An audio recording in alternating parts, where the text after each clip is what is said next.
What's up, everybody? It's Rox, and I'm coming to you today with the review for Love and Hip Hop ATL Season 5, Episode 11. Boring episode, you guys, but we're gonna make the review do what it do, so let's get to it, shall we? So the episode opens with showing up Scrap in court. Okay, he's telling the judge that he's sorry, that he's done what he's done, he knows what he's done, and, you know, he's ready to take his punishment for it. The judge was like, okay, well, since you put it like that, you know, I'm gonna give you 20 years, but you only gotta do 5 years, you guys. That is called softening the blow. I know everybody's fucking heart dropped when he said 20 years, because there was a little pause in there, and I was just like, oh, 20! But, yeah, the judge was like, you go on and do 5 years and pay back the $100,000 fine, and then we good, we straight. What else can you say? I never like to see people go to jail. It's nothing that I'd be like, oh, well, that's what they get. I mean, it is what they get, but, you know, ain't no reason to be like that. You know, as far as the emotions of everybody there, yes, I believed him, of course. I believed his family. I believed his baby mama. Tommy, no. Carly was putting on her best acting chops, staring off into the distance like, you know, showing up Scrap means up there. Girl, go on, sit down somewhere. But boy, wasn't showing up Scrap looking good in that suit. Bitch Roxanne is a sucker for a clean-cut man in a suit, y'all. I was looking at him, he had his juices and berries in there. I was just like, oh, I ain't never thought that boy looked good until he go off to jail. Go figure. Mama D goes to see Betty Idol. You know, she in the studio practicing some old flicked ass song. You know, yeah, I need. Yo, what is it with the damn hooks these girls sing? Like, you know, I thought they said the girl could sing. It's like the hooks nowadays, you know, it ain't got nothing to do with whether they can sing. They don't give you, you know, the old school Lil Mo vibes and skills. Okay, now it's all this soft mew, pew, bullshit. Nobody want to hear that. Yeah, what else she was singing? I said, girl, please. Anyway, Mama D is there because she want to get it straight with Betty Idol that she raised a conscious young man. The shit that's going around about Scrappy is really not how he is, okay? I was cracking up when Mama D sat down with her and said she was cute. Said she'd have put her on the fucking stroll back in the day. Betty Idol was just like, what? Oh, she gets on my nerves so bad, you guys. Mama D feels like Betty Idol would be a cute little match for Scrappy. Betty Idol was like, nah, can't go there with him. You know, the dear Bambi is in the way. Okay, you know, they start up with the whole Mama D in the palace and the deer and the... I'm so sick of that shit, but you guys seem to love it, so I guess that's why Mama D keep on doing it. Betty Idol also says she wasn't here for Scrappy's psycho rant about the transgender community. She shows Mama D a video of what Scrappy said, and, you know, Mama D is just like, oh, something's awry in the palace. Girl, so over it. But Mama D promises Betty Idol and herself that she's gonna talk to Scrappy and get this shit clear. So she meets with him because, damn it, he didn't offended a whole community of people. I said, bitch, not the community. Scrappy was just like, I'm not backing down from what I said. I meant what I said. She was just like, I didn't raise you to judge people. He said, yes, you did. So I should be able to judge the gay community if they not for me. I mean, ain't nobody gay bashing. I'm not going out and saying, you know, fuck up all the transgender people. I'm just telling you. I mean, there's people out there that's faking it, and I need to see proof.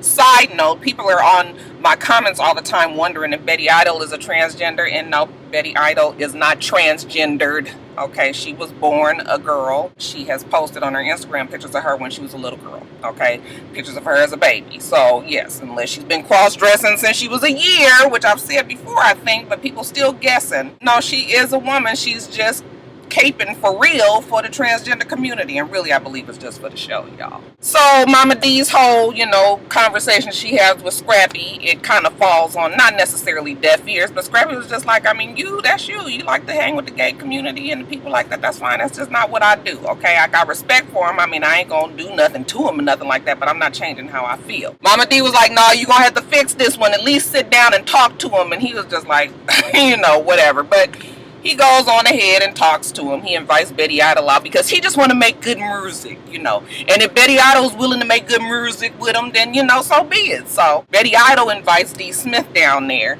Did you guys notice that D. Smith was a whole lot less puffed up in the chest? You realize that when D. Smith speaks to other women that, you know, she's real hostile. She's real angry. She's not willing to listen, okay? But when she sits down with Scrappy's ass, now all of a sudden, you know, she wants to have a logical conversation. If she could be like this with everybody else, then we would fucking probably have patience for her stupid ass. I thought it was interesting, you guys. I mean, of course, I don't expect little Scrappy to fight, you know, D. Smith on Love and Hip Hop. I mean, that's even too much for Mona. The negative political ramifications from that type of scene is not nothing that Mona wants, I'm sure. So, I wasn't wishing for no fight. Although that would have been some shit to see.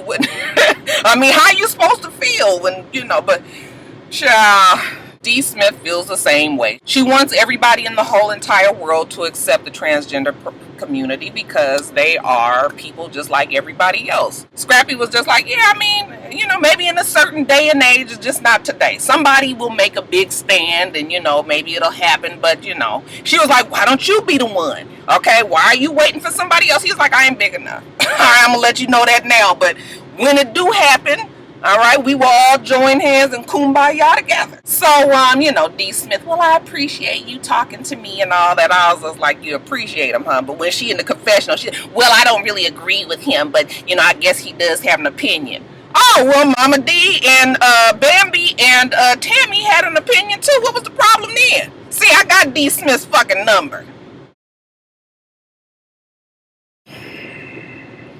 So Mimi got Stevie J at the pad. The nigga walking around in the robe and his underwear. How many of y'all was looking? Raise your hand. We ain't forgot that picture that was going around of Stevie J back in the day. Of him sitting on that couch with that big ass dick sticking out somewhere. Anyway, he had on dark underwear. Y'all, I know. Let me get back to the story. For some reason, why do I foresee a Stevie J and Mimi trying to work it out storyline next season? They just a little bit too cozy. Stevie J says he's cherishing his time with Ava and Mimi. And she looked just as tickled pink to have a nigga there too, but she ain't gonna act like it. It's been strange having Stevie around. It's a constant reminder of how much I miss Chris. I'm sad that things didn't work out between us, but the truth is, it just wasn't meant to be. Cause I'm fixing to get back with my baby daddy, y'all. She ain't said it, y'all, but I was just like, y'all can stop all this cute coy bantering, bitch. I know you want to get back with that nigga. So Mimi is pressed about Promise Be Made. I did a little investigating about this Promise Be Made chick, and I find out that she's in North Carolina. So how about you and me taking a little road trip up to North Carolina?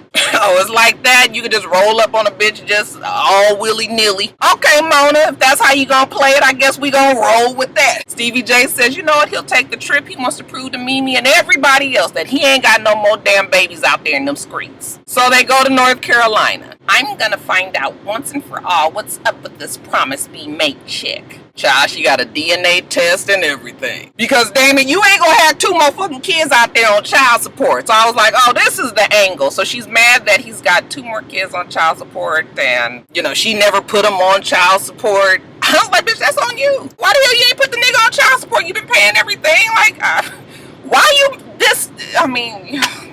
Anyway, Stevie J said we're gonna do this because, you know, maybe once they get this out the way, you know, they can work on them two getting back together. She was just like, did you just give me puppy dog eyes? Because I can't resist the puppy dog eyes. Anyway, y'all, they get to Promise Be Made's house, child. She fake surprise, open the door. Stevie J is like, I'm Stevie J. She's like, I know who you are. I said, oh, we really about to do this, huh? Mimi said, you know, it's just been stories all over the blog that you got a baby with Stevie J. You know, that's what we want to really know. Do you have a baby? She was just like, well, you know what? If Stevie J want to know, that Stevie J need to ask me. So Stevie was like, okay, I'll ask you then. Why you lying saying that, you know, we got this baby together? I don't even know you. Let me make it clear that Promise Be Made don't look all the way there. Now, she's a cute enough girl, kind of chunky, you know, whatever. But, you know, I'm just like, something in the connections that ain't there. Okay, bitch look loopy. She's smiling and the giggling. And she say the baby is in the back room. Okay, and they all looking like, wait a minute now, this ain't what Mona told us was fixing to happen. Mona got a trick up her sleeve. Then all of a sudden, you know, she laughs and she was like, well, the truth is there is no baby. I was just like, what the fuck?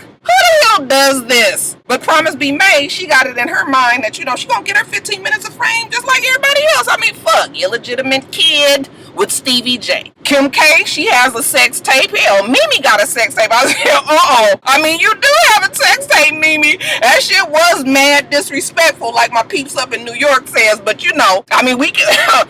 We got to call a damn spade a spade, but they all just can't believe she just said it. Now this lunatic is trying to attack me? I'm so done with this whole entire situation. The stupid scene is over. Stevie J don't have no damn kid with Promise Be Made. Okay, so now Stevie J got to figure out how the fuck he gonna deal with his crazy ass wife Joseline. Meanwhile, over at Joseline's office, I said office? It's about a bitch. She got an office, ain't got nowhere damn place to stay. My girl, you be doing the most. Priorities, kids, priorities. Joseline says she's doing what she gotta do, handling her business. Regular Joseline speak. Stevie is not my manager no more, so I'm so happy that the contract is up. There's nobody that can tell me what to do in my career and how to do it. Now, Dawn, on the other hand, I got her booking my shows because that's extra money. There's so much going on in my life that I just had to chill and take it all in. So she tells Dawn what she did. Stevie uses her so much so she won't put him on child support. So you know what I did? I'm gonna make sure you put him on child support. So I told the bitch that he got babies in the streets and he don't even got babies in the streets. I lied. I made it all up. Makes entirely no sense. Because why are you doing this? Like I said, they haven't said that them two are not together as of right now on the show anyway. And if we were to look at this real clearly, I mean, Joseline was supposedly crying to Mimi about how she uses her money to help him pay his child support and all of that. Why would you want to add another bitch to the damn child support if it's coming out of your money? Well, I guess it's because she was lying about the whole thing. But did she not think that Mimi was going to check this up? I mean, Mimi told her herself. So did you think she was just going to run down to the courthouse and put him on child support? I said, this is so stupid. Who does this to their own fucking husband? But Joseline, she got it all figured out in her mind, y'all. Best believe that she gonna put him on child support today, next month, or next year. But it's gonna happen. I was like, okay, I guess with the ghetto logic, all right. Of course, she got Don there co-signing. Just your basic, classic yes man, okay? Don get on my fucking nerves with that flat screen tattoo on her chest. Anyway, Don says, we got all these calls coming in. She's just like, what you got, girl? What's happening? Who calling? She said, we got the biggest boss. I said, bitch, not Rick Ross. She was just like, yep, Rick Ross is calling. He having this party. He wants you to come. And Joseline is excited. It's not a paid gig, but I guess, to show her face on the place. That's fine. Oh, I put a little... Y'all see what I did there? I'm going to go and have me a good time, get fucked up, and ain't no telling what's going to happen after that. I see they using this picture for their advantage. I remember when the picture came out, they blew it up in the blogs and shit. I never thought the picture was that big of a deal then or now. Okay, but I guess it worked well for the show, so that's why they making it bigger than it was. Because, I mean, it was just a picture. It didn't look like he was digging in her coochie like everybody fucking say she did. Now, back to Mimi. Rashida meets with Mimi because she wants to tell Mimi, as a friend, to stay out of Joseline and Stevie J's mess. I was just like, bitch, I want to tell you as a friend to stay out of Stevie J and Joseline's mess, because, bitch, you just asking for it at this fucking reunion. Mimi doesn't get sucked into nothing. Mimi walks in. Bitch, Mimi runs into that motherfucker full force. Mimi is grown. And you can't keep on telling the fucking Rock to do something. The Rock ain't moving. After our trip to North Carolina, I got back to Atlanta and I did some serious digging. And guess what? There are no Stevie J babies. This is just another ridiculous chapter in the Stevie J and Joseline book of bullshit. I was like, bitch, you got a couple of chapters in that mug too. Rashida says they got a pattern and, they always go through this and they pull you in. Whatever, Rashida. Mimi was just like, yeah, she appreciates the tough love. It's hard to hear, but it makes sense. I am so done with getting in the middle of Stevie J and Joseline's bullshit. I said bullshit. To put the nail in the coffin, though, Rashida shows her this picture, okay, of Joseline and Rick Ross. Like I said, it didn't look like it was all that, but Mimi, she's pleased. Stevie J is gonna flip when he sees this picture. So we find out how Stevie J does feel. He goes on a radio show out here in Atlanta, and they ask him about the picture, and he was like, no wife of mine would do this, nobody with me, my family, people watching. Then the big question, are you guys married? Stevie J thinks about it, and then he says, no, we never have been married, okay? One of y'all on Twitter fucking tried to argue me down back when this interview happened, because I actually heard him say it on Ricky Smiley show the next day. Heard him say it with my own ears. He said it back then, okay? It's just now making it to the show, so now I guess you guys see it and maybe you believe it now. But fuck, who really thought they was married anyway? And now who looks really, really crazy? Continuing on with this farce saying that you guys are married when Stevie J has already said that you're not. I mean, this is something that can easily be disproved, right? All you got to do is come up with a marriage certificate, a marriage license, let us know that you really did seal the deal. But, you know, Joseline's sticking to it, you know, her ring and she, this my husband and he doing all this. It wasn't no vows to be made, so until you come up with that, and maybe she will at the reunion, y'all, because, you know, I guess Joseline, she got all these bombs that she dropped, you know, she like to drop them, you know, one at a time like this. But anticlimactic to me. Fuck, I didn't think they was married any fucking way.